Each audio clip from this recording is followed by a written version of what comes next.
আসন্ন ত্রয়োদশ জাতীয় সংসদ নির্বাচনে সিরাজগঞ্জ ৫, বেলকুচি চৌহালি আসনে মনোনয়নপত্র জমা দিয়েছিলেন ৭ জন প্রার্থী। এর মধ্যে ৫ জনের মনোনয়ন বৈধ ও ২ প্রার্থীর মনোনয়ন বাতিল করেছে রিটার্নিং অফিসার আমিনুল ইসলাম। রবিবার ৪ জানুয়ারি দুপুরে সিরাজগঞ্জ শহীদ এ.কে. শামসুদ্দিন সম্মেলন কক্ষে মনোনয়নপত্র যাচাই বাছাই শেষে রিটার্নিং অফিসার আমিনুল ইসলাম এই ঘোষণা দেন।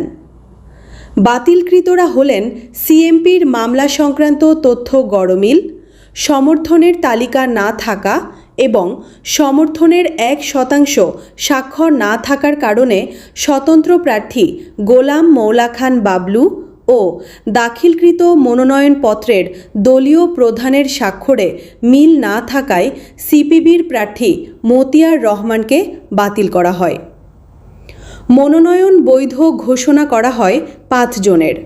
এরা হলেন বিএনপির রাজশাহী বিভাগীয় সহ সাংগঠনিক সম্পাদক, বিএনপি মনোনীত প্রার্থী আমিরুল ইসলাম খান আলিম, জেলা জামায়াতের নায়েবে আমির, জামায়াতে ইসলামীর প্রার্থী অধ্যক্ষ আলী আলম, ইসলামী আন্দোলন বাংলাদেশের প্রার্থী মুফতি নুরুন নাবি, জাতীয় পার্টির প্রার্থী আকবর হোসেন মোল্লা ও গণ অধিকার পরিষদের ইউসুফ আলী।